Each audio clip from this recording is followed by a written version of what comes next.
नमस्कार सभी को। मैं आपका NABH गाइड आज आपके लिए लेकर आया हूं एक और अत्यंत महत्वपूर्ण विषय, ऑक्यूपेशनल सेफ्टी। हम रोज मरीजों की सुरक्षा की बात करते हैं, लेकिन एक महत्वपूर्ण प्रश्न है, क्या हमारा हॉस्पिटल अपने स्टाफ की सुरक्षा सुनिश्चित कर रहा है? Needle stick injury, chemical exposure, radiation risk, workplace violence, ergonomic injury, infection. Health care workers daily risk में काम करते हैं। आज हम समझेंगे hospital occupational safety system step by step. What is occupational safety? Occupational safety का अर्थ है वर्कप्लेस हैजर्ड्स को पहचानना, रिस्क एसेस करना, प्रिवेंटिव सिस्टम लागू करना, इंसिडेंट रिपोर्ट करना और स्टाफ हेल्थ प्रोटेक्ट करना। सेफ हॉस्पिटल तभी संभव है जब स्टाफ सुरक्षित हो। Types of occupational hazards, understanding risk before preventing it. Occupational safety की शुरुआत अवेयरनेस से होती है। जब तक हम हैजर्ड पहचानेंगे नहीं, हम उसे रोक नहीं पाएंगे। हॉस्पिटल एक कंट्रोल्ड एनवायरनमेंट है, लेकिन कंप्लीटली रिस्क फ्री एनवायरनमेंट नहीं है। आज हम 5 प्रमुख ऑक्यूपेशनल हैजर्ड्स को विस्तार से समझेंगे। 1. बायोलॉजिकल हैजर्ड्स, मोस्ट कॉमन और मोस्ट फ्रीक्वेंट रिस्क। अब हम बात करेंगे सबसे कॉमन और सबसे हाई रिस्क ऑक्यूपेशनल हैजर्ड की। Biological exposure. Health care setting में हर पेशेंट पोटेंशियली इन्फेक्शियस माना जाता है, इसलिए अवेयरनेस और डिसिप्लिन दोनों अनिवार्य है। एग्जाम्पल्स, जब हम बायोलॉजिकल हैजर्ड्स कहते हैं तो इसका मतलब है exposure to blood, body fluids, TB patient exposure, hepatitis B, C, HIV, COVID या अन्य रिस्पिरेटरी इन्फेक्शंस। आप OPD में हो, ICU में हो, OT में हो, यह एक्सपोजर रिस्क हर जगह मौजूद है।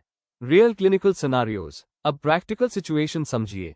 इंजेक्शन देते समय नीडल स्टिक इंजरी, सर्जरी के दौरान ब्लड स्प्लैश, ICU में सक्शनिंग बिना फेस शील्ड के, TB वार्ड में N95 मास्क के बिना प्रवेश। ये थियोरेटिकल एग्जाम्पल्स नहीं है, ये डेली हॉस्पिटल रियलिटीज है। What is the risk? Risk केवल इन्फेक्शन शब्द तक सीमित नहीं है। रिस्क में शामिल है infection transmission, blood born pathogen exposure, occupational hepatitis, HIV exposure, airborne TB infection. और याद रखिए, एक छोटी सी गलती करियर लॉन्ग कॉन्सिक्वेंस बन सकती है। Why is it dangerous? सबसे महत्वपूर्ण बात, हर इन्फेक्शन तुरंत सिम्टम्स नहीं देता। Hepatitis B, hepatitis C, HIV, इनका इम्पैक्ट डिलेड हो सकता है। एक्सपोजर आज हुआ, डायग्नोसिस महीनों बाद हो सकता है। इसलिए एक्सपोजर को कभी हल्के में न लें। Prevention strategy. अब सबसे महत्वपूर्ण भाग, प्रिवेंशन। मैं चाहता हूं कि आप इसे केवल सुने नहीं, इम्प्लीमेंट करें। स्ट्रिक्ट हैंड हाइजीन, हर पेशेंट कांटेक्ट के बाद, ग्लव्स जब भी ब्लड या बॉडी फ्लूइड कांटेक्ट हो, मास्क, N95, रेस्पिरेटरी एक्सपोजर में, hepatitis B vaccination, mandatory, safe injection practice, sharps disposal immediately after use, और सबसे महत्वपूर्ण, never recap needle. Needle रिकैपिंग sharps injury का सबसे कॉमन कारण है। यूनिवर्सल प्रिकॉशंस एक्सेप्शन के लिए नहीं, रूटीन प्रैक्टिस के लिए है। Assume every patient potentially infectious है। 2. Chemical hazards, controlled handling required। अब हम बात करेंगे chemical hazards की। हॉस्पिटल में केमिकल्स हर दिन उपयोग होते हैं, लेकिन रिस्क अक्सर अंडरएस्टिमेट किया जाता है। केमिकल एक्सपोजर हमेशा तुरंत ड्रामेटिक नहीं होता, लेकिन इसका प्रभाव गंभीर हो सकता है। एग्जाम्पल्स, हॉस्पिटल में कॉमनली यूज होने वाले chemicals: formalin, glutaraldehyde, surface disinfectants, chemotherapy drugs, cleaning acids और industrial cleaners. Housekeeping, lab staff, OT team, CSSD, oncology staff, सभी केमिकल एक्सपोजर रिस्क में होते हैं। रियल क्लिनिकल सिचुएशन सोचिए।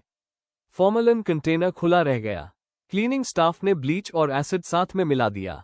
कीमोथेरेपी प्रिपरेशन बिना प्रॉपर PPE के हो रही है। डिसइंफेक्टेंट स्पिल को बेयर हैंड से साफ किया जा रहा है। ये स्मॉल लैप्सेस नहीं है, ये सीरियस ऑक्यूपेशनल रिस्क है। Occupational risk, what can happen? Chemical exposure से skin burns, eye injury, respiratory irritation. Toxic inhalation, long term organ toxicity. कुछ केमिकल्स कार्सिनोजेनिक भी हो सकते हैं, जैसे cytotoxic drugs. Short term irritation harmless लग सकती है, लेकिन रिपीटेड एक्सपोजर क्रॉनिक डैमेज कर सकता है। Risk mitigation measures. अब प्रिवेंशन की बात करते हैं। MSDS, material safety data sheet, accessible होना चाहिए। हर केमिकल के साथ हैंडलिंग इंस्ट्रक्शंस अवेलेबल होने चाहिए। स्टाफ ट्रेंड होना चाहिए। केमिकल हैंडल करना नॉलेज बेस्ड टास्क है। Adequate ventilation systems, closed area में फ्यूम्स एक्यूमुलेट नहीं होने चाहिए। Chemical resistant gloves, normal examination gloves हर केमिकल के लिए सफिशिएंट नहीं होते। Spill management protocol, spill kit उपलब्ध और स्टाफ ट्रेन्ड होना चाहिए। Cytotoxic handling procedure, oncology areas में डेडिकेटेड प्रोटोकॉल मैंडेटरी है। केमिकल एक्सपोजर एक्सीडेंटल नहीं होता, अधिकांश मामलों में नॉलेज गैप या नेग्लिजेंस कारण होता है। Handle with knowledge, handle with pay, handle with protocol. 3.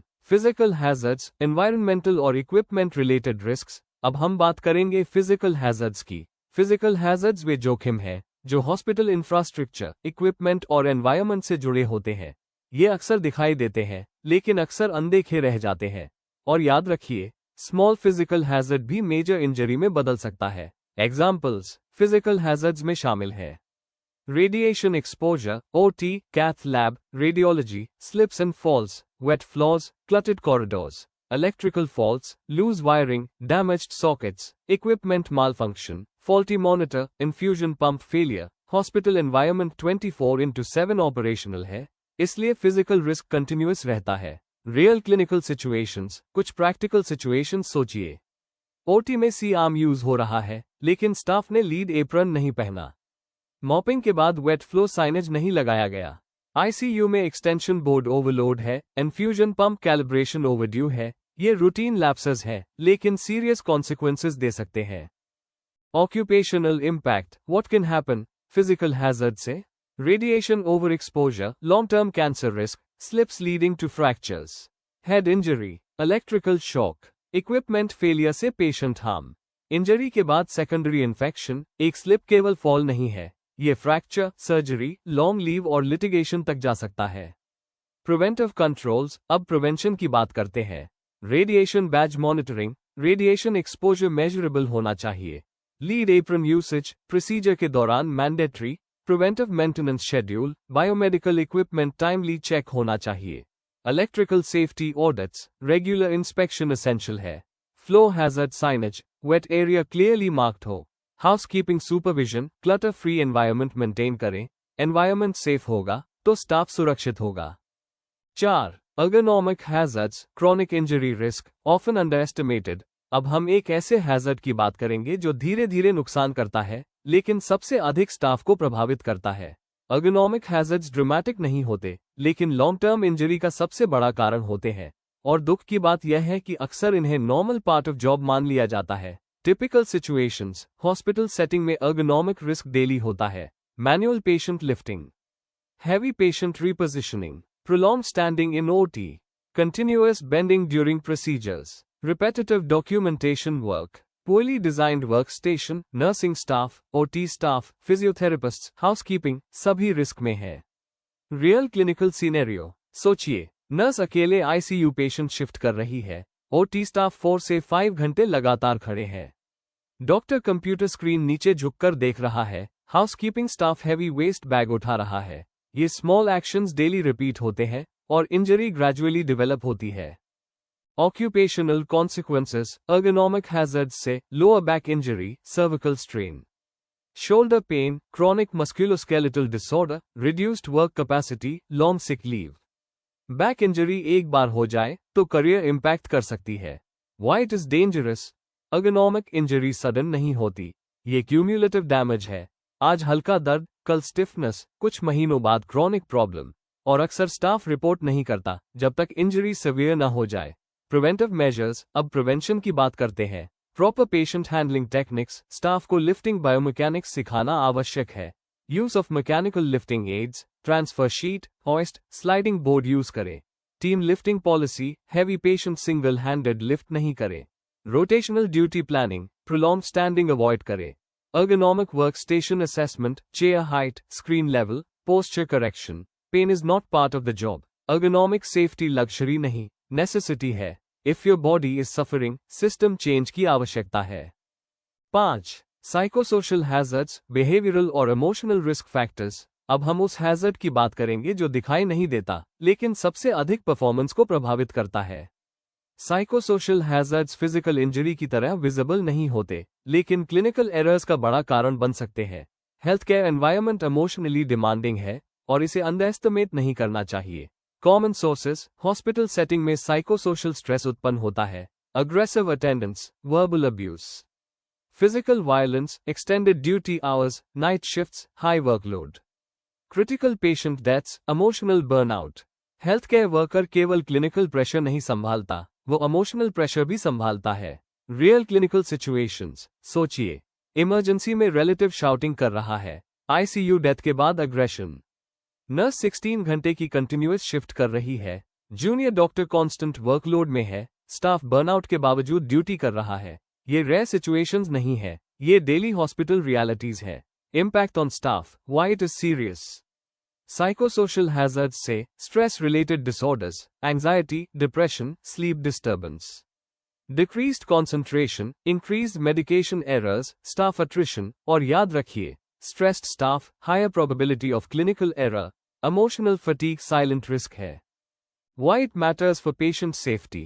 जब staff mentally exhausted होता है, decision making प्रभावित होता है, reaction time slow होता है, communication breakdown होता है, error risk बढ़ता है, psychosocial safety directly patient safety से जुड़ी है। Organizational controls, अब solution की बात करते हैं।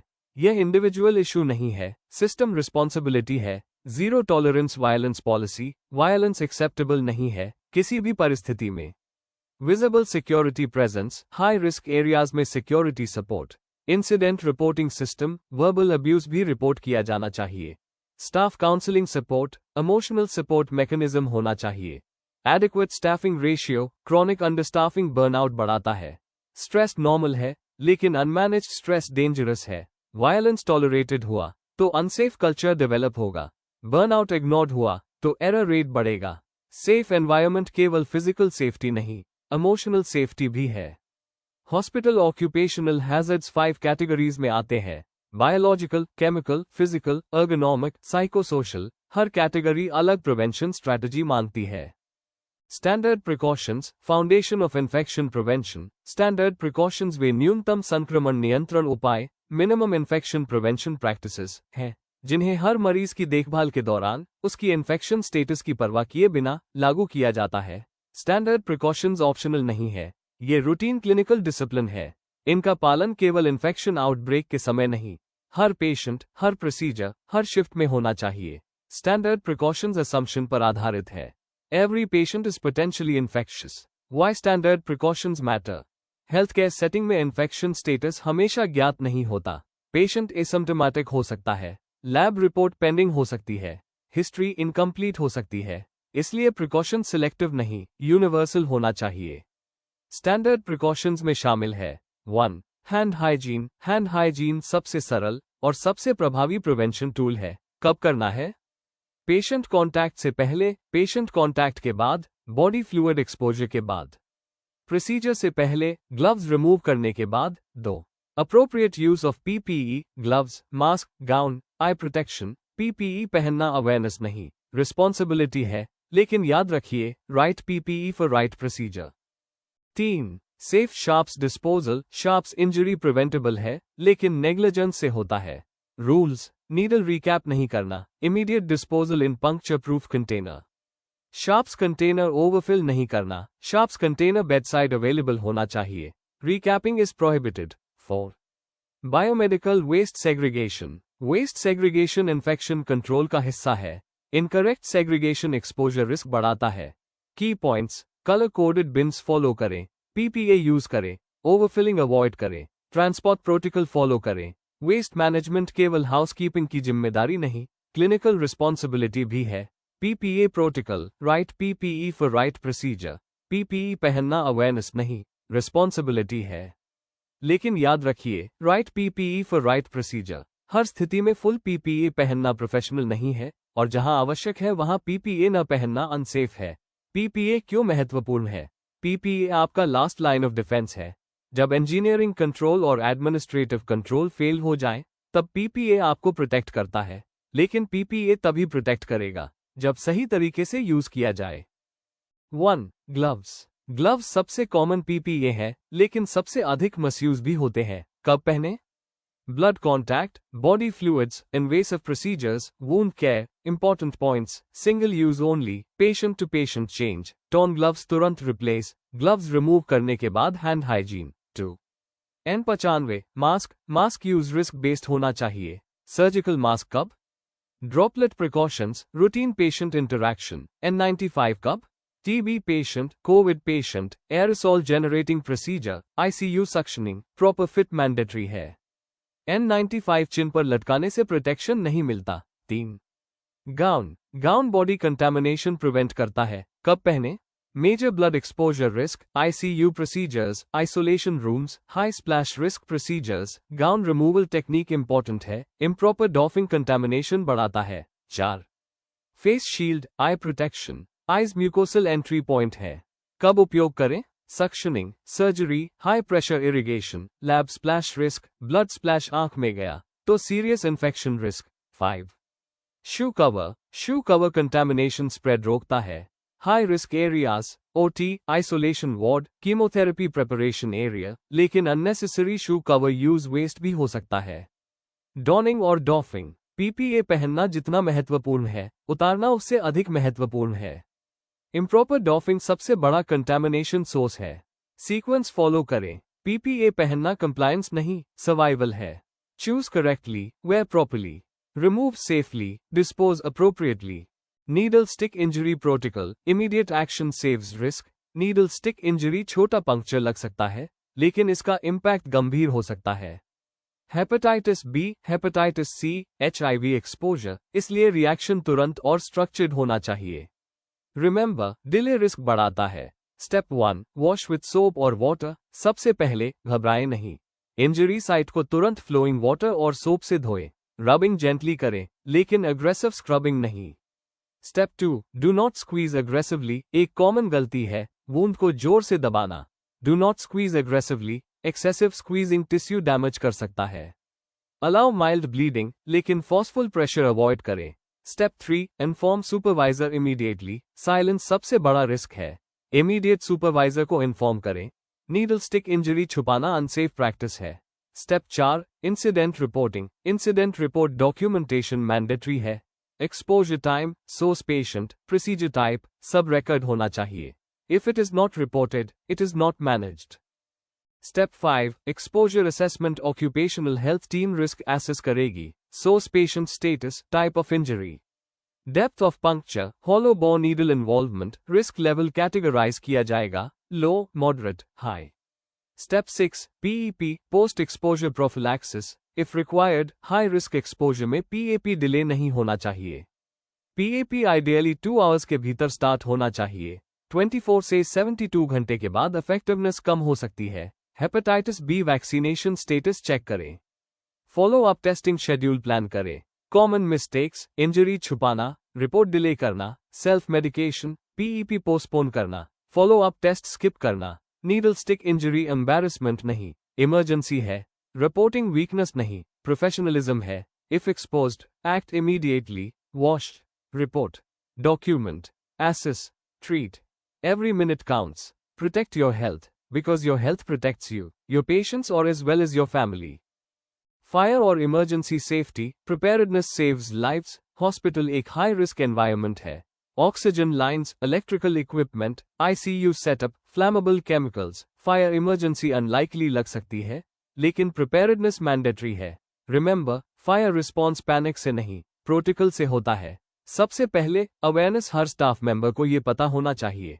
Emergency exit कहाँ है? फायर अलार्म स्विच कहाँ है? फायर एक्सटिंग्विशर कहाँ रखा है? किस टाइप का एक्सटिंग्विशर किस आग के लिए है? इमरजेंसी के समय लोकेशन सर्च करने का समय नहीं होता। 1 इमरजेंसी एग्जिट अवेयरनेस। आप जहां ड्यूटी कर रहे हैं वहां से नियरेस्ट इमरजेंसी एग्जिट कहाँ है? ब्लॉक्ड एग्जिट अनएक्सेप्टेबल है। स्टेयरकेस क्लियर होना चाहिए। एग्जिट साइनेज विजिबल होना चाहिए। लिफ्ट फायर इमरजेंसी में यूज नहीं करना है। 2 फायर एक्सटिंग्विशर टाइप। हर एक्सटिंग्विशर हर फायर के लिए नहीं होता। Common types CO, electrical fire, foam, liquid fire, dry powder, multipurpose. Wrong extinguisher use करने से सिचुएशन वर्सन हो सकती है। 3 रेस प्रिंसिपल। इमरजेंसी में याद रखें। Race R rescue, immediate danger में व्यक्ति को सुरक्षित स्थान पर ले जाए। A alarm, fire alarm activate करें। C कंटेन, डोर क्लोज करें ताकि फायर स्प्रेड ना हो। E एक्सटिंग्विश, evacuate, यदि ट्रेंड हैं तो एक्सटिंग्विशर यूज करें, अन्यथा evacuate करें। 4. Pass technique, fire extinguisher use करने के लिए पास याद रखें। P. Pull the pin. A. Aim at the base of fire. S. Squeeze the handle. S. Sweep side to side. Fire के टॉप पर स्प्रे नहीं करना है, बेस टारगेट करना है। Oxygen area special precaution, hospital में oxygen rich environment fire risk बढ़ाता है। Open flame strictly prohibited. Electrical spark avoid करें, फ्लैमेबल मटेरियल्स दूर रखें। In fire emergency, stay calm, follow RACE, use PASS, protect patients first. Health checkup और immunisation, prevention before exposure. Occupational safety केवल accident के बाद action नहीं है, यह एक्सपोजर से पहले प्रोटेक्शन है। Health care workers high risk environment में काम करते हैं, इसलिए हेल्थ सर्वेलेंस सिस्टम स्ट्रक्चर्ड होना चाहिए। 1. Pre employment health check, hospital में ज्वाइन करने से पहले बेसलाइन हेल्थ असेसमेंट आवश्यक है। इसमें शामिल होना चाहिए medical history, vaccination status, TB screening जहां आवश्यक। Fitness for duty evaluation, baseline record future exposure comparison के लिए आवश्यक है। 2. Periodic medical examination, occupational risk continuous है, इसलिए मॉनिटरिंग भी कंटिन्यूअस होनी चाहिए। पीरियोडिक चेकअप से early disease detection, occupational exposure impact assessment, staff health trekking संभव होता है। ये फॉर्मेलिटी नहीं, प्रिवेंटिव सर्वेलेंस है। 3. Hepatitis B vaccination, hepatitis B vaccination health care workers के लिए ऑप्शनल नहीं, एसेंशियल है। फुल वैक्सीनेशन शेड्यूल कंप्लीट होना चाहिए। Antibody titre where applicable assess करें, डॉक्यूमेंटेशन मेंटेन करें, वैक्सीनेशन कवरेज 100% होना चाहिए। 4. TB screening, high TB prevalence setting में स्टाफ स्क्रीनिंग महत्वपूर्ण है। Symptom screening, chest evaluation as per protocol, high risk area staff monitoring, early detection infection spread रोकता है। Documentation is critical, occupational health records properly maintained होने चाहिए। Vaccination register, medical examination record, exposure follow-up documentation, if it is not documented, it is not protected. Incident reporting culture, safety through transparency, not silence, safety system केवल PPA या policy से मजबूत नहीं होता, ये reporting culture से मजबूत होता है। इंसिडेंट छुपाना सेफ्टी नहीं है, इंसिडेंट रिपोर्ट करना प्रोफेशनलिज्म है। Remember, silence increases risk, reporting reduces risk, every exposure must be। मैं चाहता हूं कि आप ये सीक्वेंस याद रखें। Reported, documented, investigated, corrected. अगर इन 4 में से कोई भी स्टेप मिसिंग है तो सिस्टम इनकम्प्लीट है। 1. रिपोर्टेड, सबसे पहले तुरंत रिपोर्ट करें। नीडल स्टिक इंजरी हो, केमिकल स्प्लैश हो, स्लिप फॉल हो, वायलेंस इंसिडेंट हो, रिपोर्ट डिले नहीं होना चाहिए। Delay, increased risk. 2. Documented, verbal information पर्याप्त नहीं है, इंसिडेंट फॉर्म फिल होना चाहिए। Date, time, location, type of exposure, immediate action taken, documentation legal और clinical दोनों दृष्टि से महत्वपूर्ण है। 3. Investigated, हर इंसिडेंट के पीछे कारण होता है, रूट कॉज एनालिसिस करें। Why did it happen? Was PPE missing? Was staff overloaded? Was protocol unclear? Focus system gap पर होना चाहिए, इंडिविजुअल ब्लेम पर नहीं। 4.